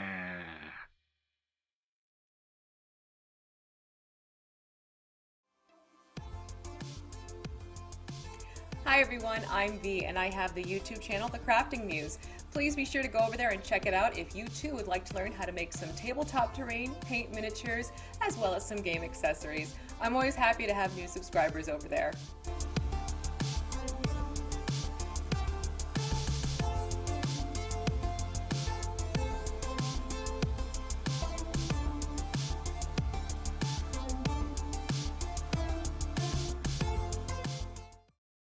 Learn the ways of the Game Master, the Dungeon Master, and delve into the minds of the players. If you're looking for adventure, excitement, thrills, and a dice-rolling good time, grab the modules each month and play the campaign with your gaming group with quest givers DM Scotty and DMG. They're taking you on an epic journey through the role-playing experience every Friday. You're sure to get hooked on adventure. And we really liked the idea of creating adventures together, so we thought that'd be a lot of fun to share with you guys. I didn't think this kind of stuff would come out of my brain. We are quest givers, and I'll see you in the next video. Adventure Mixtape, a music and adventure anthology, is a collection of 4 adventures for the 5th edition of the world's most popular role-playing game. The adventures are setting neutral and meant to be seamlessly dropped into any world that has a large seaside city and a jungle environment. With a bit of adaptation, the environments could be changed to suit any group. In Treaty of the Tiger King by Kelsey Dion of the Arcane Library, a distant king arrives at the city to negotiate the peaceful end of a war, but the mercenary guild has other insidious plans for him. Will the players be able to thwart assassination attempts against King Rami and help him negotiate circles of social intrigue in order to finally end the war? In Madness of the Majestic Menagerie by Ken Brees of Burling's Beard, the famous Majestic Menagerie draws hordes of visitors to the metropolis and cultural hub known since time immemorial as Splendor by the Sea. But now the gates of the famous zoo have been shut, and the grand opening of the new section has been jeopardized by a spate of mysterious accidents and, it's whispered, grievous injuries due to uncontrollable creatures. Mr. Majestic seeks to hire investigators and troubleshooters who can keep a low profile to iron out any problems before the impending grand opening becomes a complete disaster. Do you have what it takes to uncover what's driving the madness that's befallen the Majestic Menagerie? In The Infernal Collection by Sharm Biswas, when an influential fashion designer is found dead days before a major fashion show, heroes are called in to solve the mystery, prevent any further destruction, and help the fashion house prepare for the show. Gorillas in Their Midst by Jacob W. Norman of Mini Terrain Domain is a pulp action adventure wrought with perilous challenges and a high possibility of death. But what is adventure without danger? Of course, there is the lure of vast piles of unclaimed treasure and the accompanying fame that await those intrepid adventurers who would defy the odds and plunge into the heart of darkness. In this adventure, the characters will face raging river rapids, wicked waterfalls, poisonous plants, venomous vines, sinking sands, treacherous traps, and the vicious jungle demon itself, Awakane Gori.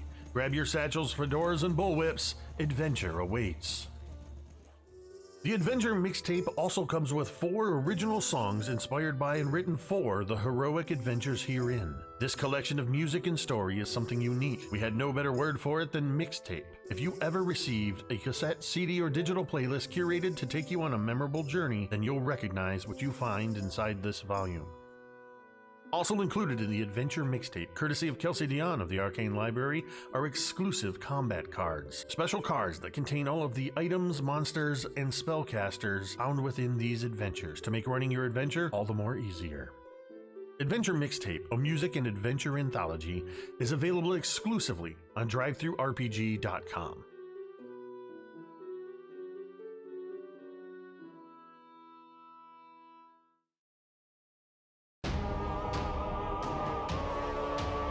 Cryforth, once home to the most kingdom the world had ever known, blasted to nothing in just a fortnight. It is here that the fiends of hell walk among us. It is here where all things die.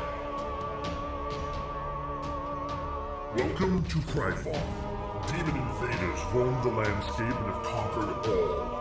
The world is a ravaged and wrathful wasteland, where the old world lies buried beneath the blood and sand with its gods and its secrets. Water is fought over with blood and steel.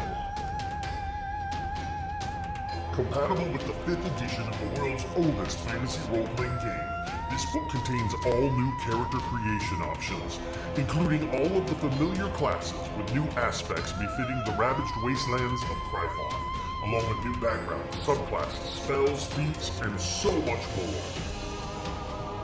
New races will allow you to play as the cursed Asche elves, the forsaken humans, the primordial incarnate, the proud orcs, the reptilian Suri, or the infernal-blooded tieflings.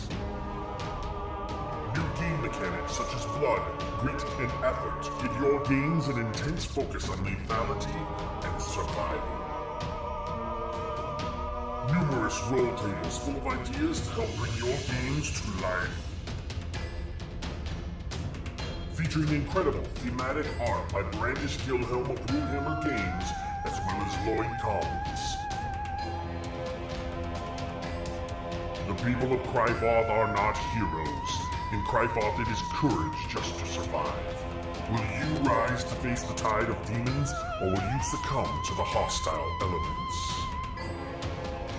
Available now on DriveThruRPG.com.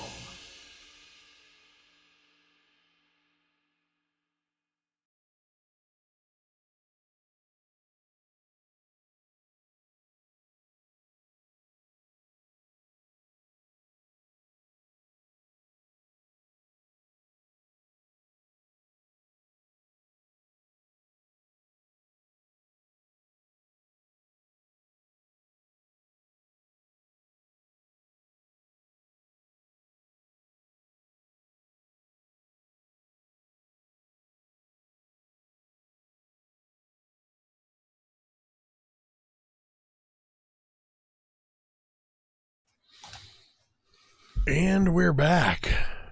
True story. So, as the three of you have suddenly walk in through the door, Bevyn, what have you been doing the entire time they were gone? It was probably a good couple hours after speaking with your friend, the merchant, or your friend, the urchin, not merchant.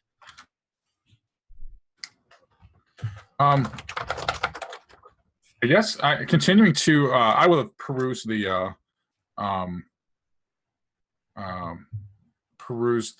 books, making sure that all of the finances were in order for the inn. Just again double checking, making sure that everything is good to go for the event tomorrow, and then perusing my history books and the whatnots, waiting for my coworkers to return. Okay, cool. So as far as the finances go, the ledgers all seem balanced. There's no strange or odd deposits or withdrawals or anything like that. No one's, it doesn't seem like no one's cooking the books. Everything seems on the up and up. I mean, obviously the expenses have gone up a little bit in relation of getting prepared for this big shindig tomorrow. But other than that, yeah, it's all business as usual. And after you close the ledger and put it back into the office, the desk drawer, you kind of meander out and go to the common room just as the rest of the party comes in. Welcome back. How do we do? Do you want to tell him, Anna? You What just want I me to say did? well. He did. Six actually got the stock. Just talking to Zoblob. No crazy shenanigans. I just kind of eye Six where I kind of look at Anna and questioningly. I only had to bend the truth a little bit. And I put my reputation on the line. And I had to put on a deposit of 20 gold that I may or may not get back. But here it is. It is much smaller than I first thought it was. Well done, Six. I've got a line on the construct. We just need to go.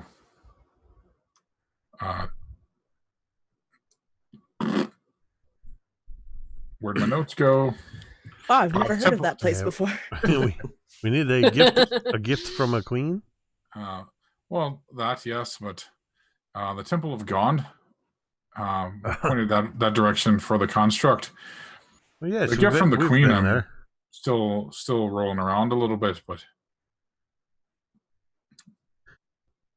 if only Chiaria were here. She's got a little bit more pull with the Temple of Gond than I do.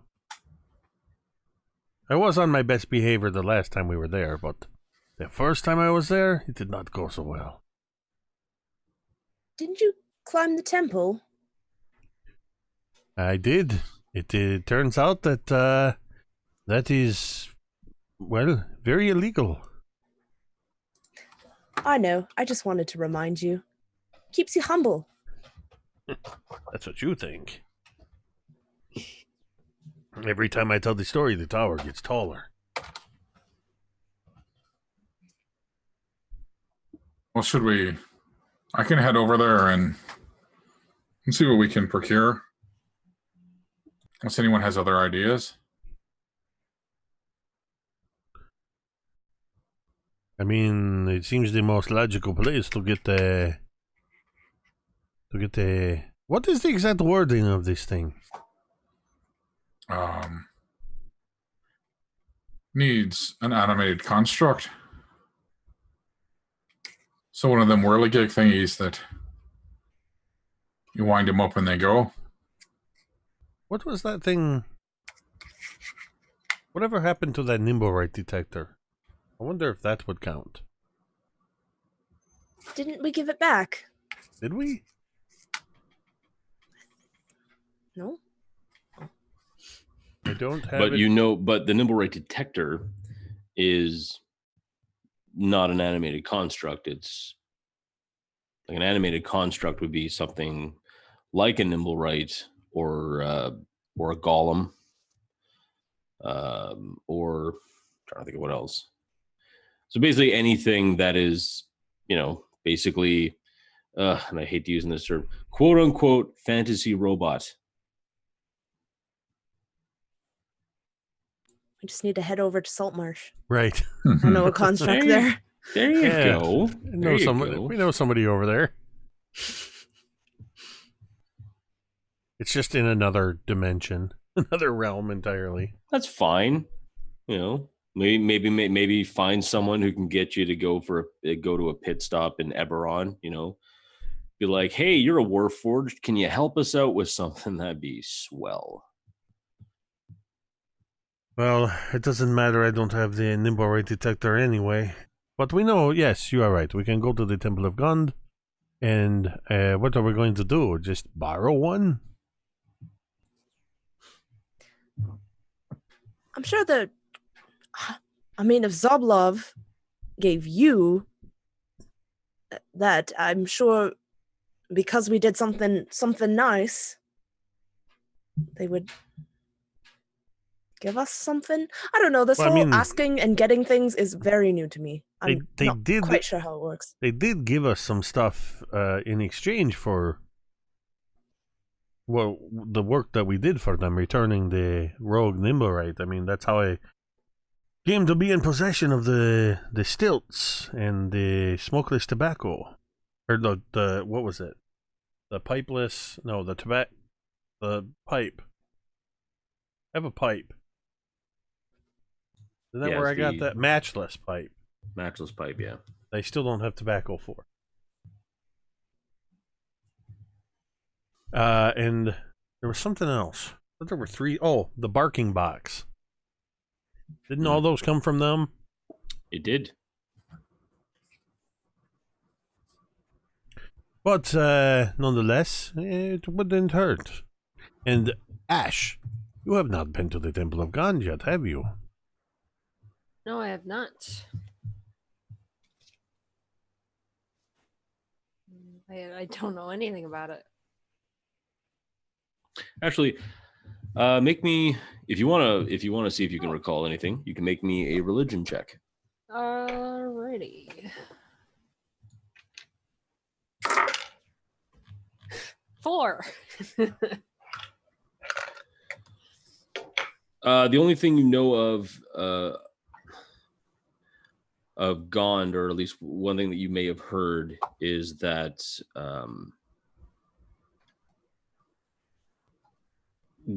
Gond is a god of crafting. Oh, so that's the only thing you can think of. You would need a higher roll if you wanted to really get Gond, detailed. the patron saint of mini terrain domain. Crafting. Well, I know my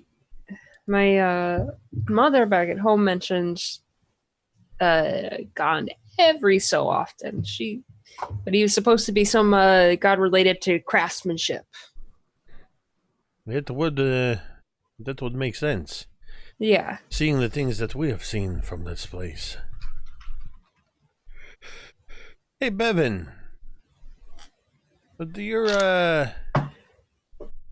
Whatever happened to that lady friend of yours? Was she any kind of royalty?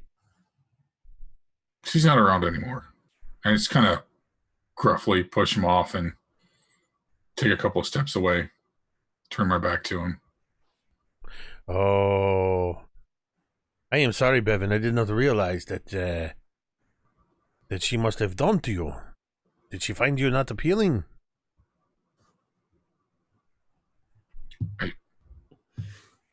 I don't know what you're talking about. She's fine. She's gone. It's nothing.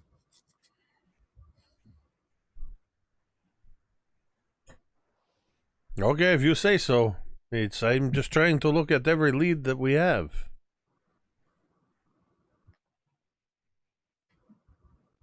And I just like sulk off into my office. What did I say? Was he not dating that girl? Or maybe it wasn't dating, they were dating.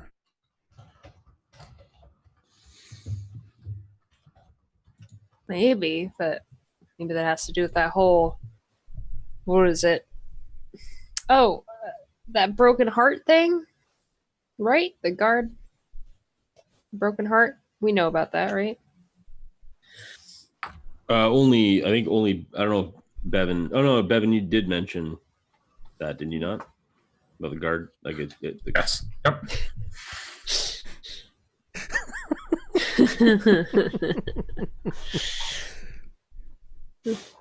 Yeah, that got me pretty good. That got me pretty good. Well played, Jake. I have to counterbalance the puns. Well played. Sorry, Chad. Those That was an our side chat only. yeah, it sure was. So, all right. Well, you have from now till the end of the evening. Was there anything you wanted to do in particular? Go to the. Do we want to go to the Temple of God now? We got time. I mean, tomorrow is going to be pretty busy. How long could the temple take? Well, ideally, we just go there and we say, hey, can we borrow one of your nimble rides? Ooh, if they need a reason, maybe we could say it's extra security for the place too. That's actually not a bad idea that we could actually do that. And yeah, maybe then we have it here and it's in service. I mean, what do you think? Oh yeah, Bevyn walked away. Anna, what do you think about that? I actually think that's a pretty good reason. And yeah, just like an extra server or something. Yeah, that makes sense. It's a high-profile event, lots of nobles here. Would be a good idea. I would not be surprised if perhaps they want us to, to maybe not to loan it, but to rent it. And so maybe we'll need to bring a little extra money. Probably. I mean, I've already spent 20 gold pieces of my money, and it's getting much smaller. Yeah, I have 1, 2. Looks like I have at least 50. Should we bother Bevyn to get into the coffers? Or I have some too. I have about 100.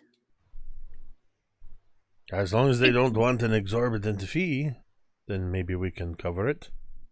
I think we'll be fine then. We can always send a paper bird to Bevyn and say, hey, we need you to bring some money. Come to the temple. Yeah, let's go give it a shot. About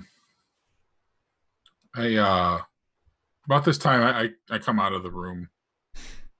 I'm holding on to this box. You see it kind of like holding it in my hands. I'm like, what about this? And I pull out this got this ornate box that should look familiar to everybody. And it was something that was gifted to us by Lady Rosegrave back when we first opened the inn. So I believe it was a gift to celebrate the opening of the inn, actually. So yeah, it's a shadow box, and it has 1 gold dragon in it, as where she bought. That's right. She bought breakfast for 1 gold piece, even though it wasn't. Yeah. What Is she a queen, though? I don't know we have many queens around these parts, but these nobles, that's as close as I can think of. It's worth a try.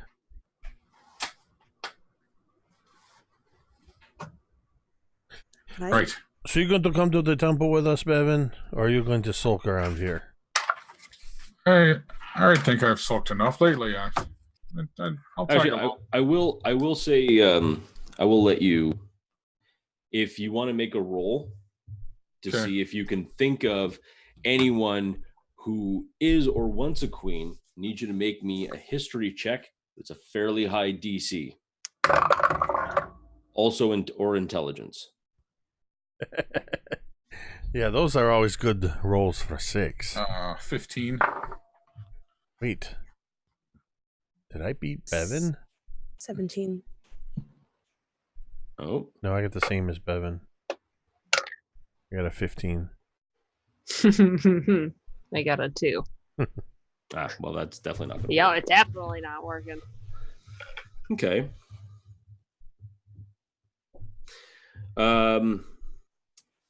Anna, you recall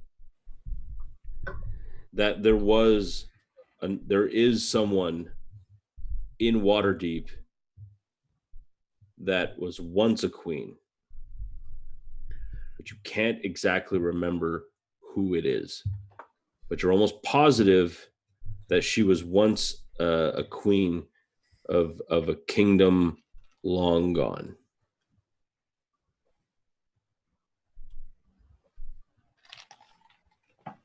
Right, so I didn't learn history at all, but there might have been a queen from some time.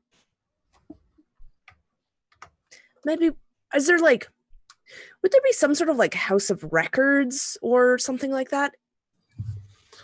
I mean, if only there was like a room full of historical knowledge that was located conveniently in your home. And that'd be nice. Bevyn's study. It's a pretty great library. To the library! Library montage. Oh, it makes me think of Wishbone. He's always diving into the little books. It's like history books. What? Wishbone? My gosh. What is Wishbone? Actually, it's that thing everyone fights over for some reason on a turkey. No. Oh, okay. I'm pretty sure it is. It's a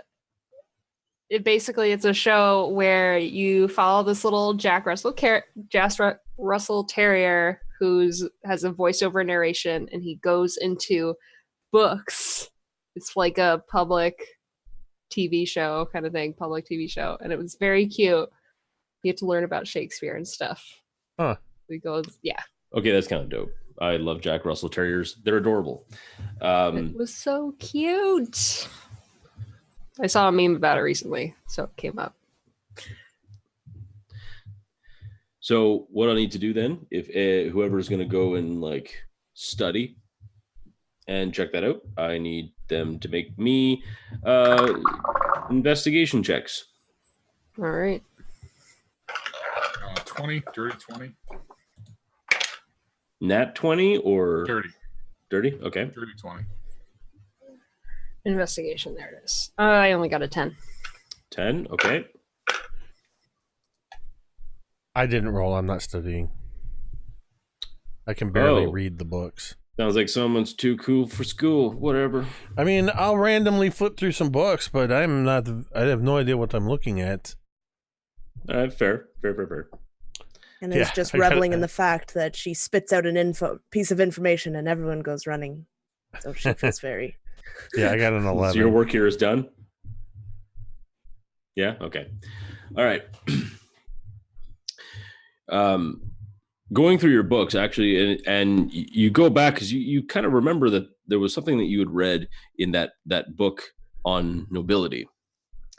And as you were flipping through, after Fyland, you just kind of like open up kind of a random section after, and or you've heard that long ago, like hundreds and hundreds of years ago, there was a kingdom that was just kind of off to the northeast of where Waterdeep and the Sword Coast is located. And it was called Stornanter. And the last queen, as it was a matriarchal kingdom, actually we'd call it really a queendom. The last queen was known as Silverhand. And it was Laeral Silverhand, who is now the Open Lady of Waterdeep, who had, after the queendom had fallen, she had gone on her natural leadership abilities and her many years of experience did well to assist her in leading Waterdeep. As Renaer, or not Renaer, the last Open Lord of Waterdeep, whose name just kind of like made me just melt. But Neverember, needless to say, had been deposed. And she had ruled Waterdeep now for at least a year. And but she's always done lots of kind of background leadership roles in the city.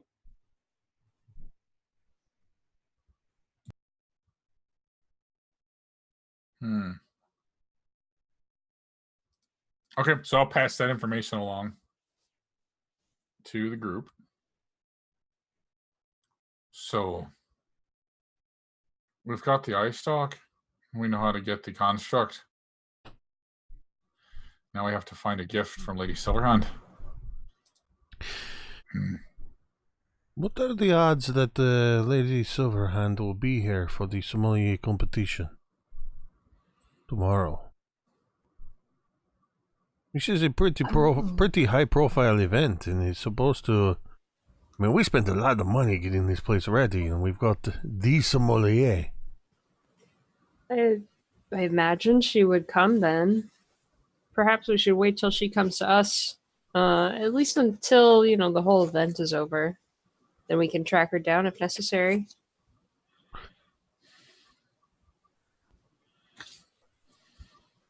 Right?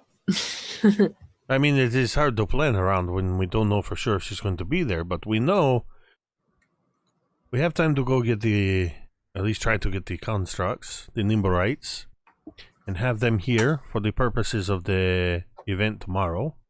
And then if we can happen to also have the Silverhand here, maybe we get all three things in one day, and then after this is done, we can go see about the big score, as they say. Oh yes, and also you may have to do that tomorrow, because I remember that in in the fashion of old comedy plays tropes, I have also scheduled an interview with 3 doppelgangers on the same day as the sommelier competition.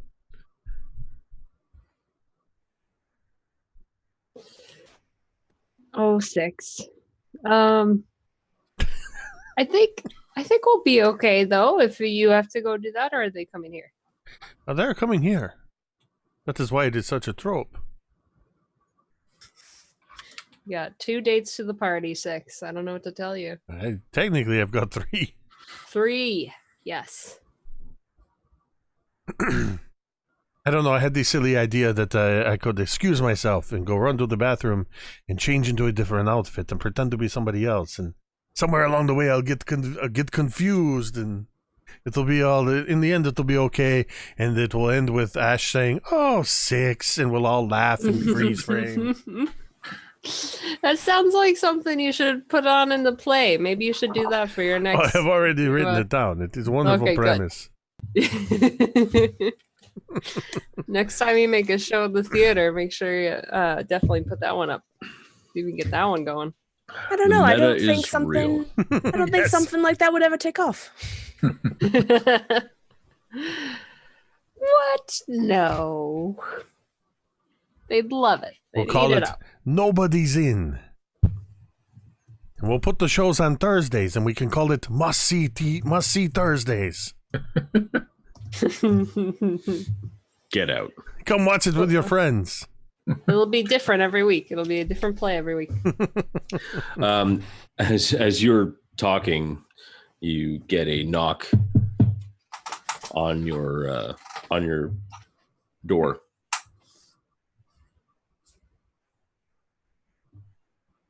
I'll go answer the door. We're There we all go. here. Who are we expecting? It's Vila, your bartender. Not to trouble you, sorry, but there's 3 folk downstairs what want to talk to you. Says they were meeting the lot of you here for something. Oh, maybe I got the days mixed up. So, I don't know what you're talking about, but well, anyway, the downstairs. I've got to get back to the bar, so. All right, thank you. Villa. Thank you, Vila. And she turns around quickly and heads back to it. Is this your doing, 6? Yeah, this was a little something. Who was it that came with me? Was it Asche? Yes. Yeah. It was something me. when Asche and I went to go talk to. We picked up a little side job, to make a little money on the side, and we're supposed to interview these 3 people to see if they are possible candidates for something. Right. Well, And you had agreed that I would set up the fire obstacles for them, right? I'm sorry, do what now? Trial by fire. The last one who survives gets to join the Harpers. Yeah, I don't remember having this conversation. I think you are. Well, I will as go we've see seen, your them. memory can't be trusted, so I remember it happening. Well, nonetheless, I cannot keep them waiting. I must go see to this. And I will head downstairs to meet up with the Bonnie, who is the kind of head of the group, and well, you don't know the names of the others. I turned on. I'm at a loss. It's like I was on some sort of side quest or something when this whole unfolded. Yeah. You have been spending a lot of time in the library. That's true. Well, good luck to 6, I guess. I still wish he would have let me do something. I mean, how are you going to tell someone's worth by talking with them? That's a rather good question. Does he need our help for this, or should we head on to the temple?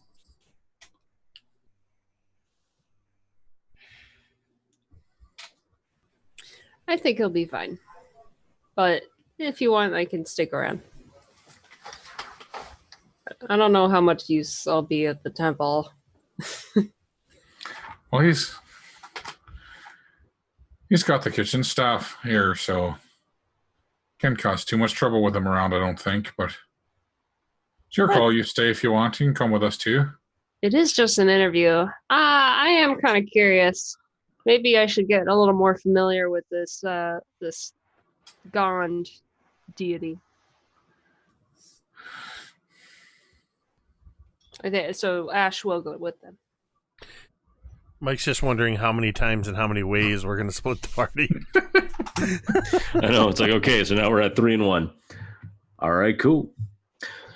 So the 3 of you set out for the Temple of Gond. 6, You walk downstairs, open the door, and you see Bonnie and two apparent friends. Both of them have their backs to you. And that is where we're going to end tonight's session. All right. And it's not going to be, it's not very cliffhangery. Hey, they all can't be cliffhangers. But I think that's a good spot to stop for now. So there's going to be a lot of stuff going on next session. And then plus, of course, the big soiree. I'm going to see if these 4 plucky miscreants can get through speaking with people who can kill you and not get in trouble for it.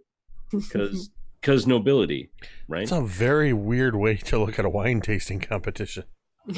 True, but it's all nobles. You see, if you assault a noble in Waterdeep, it's the death penalty for you. Oh, Jesus. And if a noble, was good enough at the law, and they were to hit you, punch you, and hurt their knuckles, technically you'd be assaulting them with your face. So I'm just saying. It's good to know where we stand before we go into this wine tasting competition. Tact might be your friend, but we'll have to see. The last time the whole group of them swung around to scope out the place, they were pretty happy. They liked it, and you were able to impress the distillers, brewers and distillers and vintners guildmaster Hammond Craddock. And he was a big giant douche, and if you impressed a big giant douche, then hey, I'm sure nobles are going to be a walk in the park. Yep, that was a classist joke. So there. But thanks everyone for tuning in tonight. I had a great time as always because I have amazing players, and I'm very, very lucky to have such stellar players. It's great. I'm enjoying it. And when this campaign ends, and unfortunately it will end, fret not, for we have a dungeon of a mad mage to bring these fine folks from level 5, when all this is said and done, to level 20. But they have to get through this first, and I haven't even talked about the pocket Tarrasque in the dungeon yet, so we're fine there. Oh, Christ. It's taken us a year to go from 1 to 4, so I don't know what's the pocket Tarrasque. And Ash is over here with 100 pockets in her vest. Right? Yeah, each one That's 100 Tarrasque. Pocket Tarrasque. Pocket Tarrasque. I couldn't help though when you said that about a vest of 100 pockets, which legitimately is an item on the PHB's trinket list, but a recent article on the front page of D&D Beyond is Nightmare Traps, the pocket mimic. Oh. And it's the whole article is actually about unique ways in which you can use mimics, and they do give some ideas like coin purses, a bottle of booze, a monocle, a kerchief, like a fan, basically using mimics in ways you wouldn't. Everybody thinks of mimics as like a dungeon door or a chest, as Mike and Megan recently learned in Tomb of Annihilation. I've used mimics in the Tomb of the Mummy Lord as gold coins. You pocket a few gold coins, and a few rooms later, you're getting bit in the thigh from inside your pocket. That's awful. Oh my god. Well, Yes.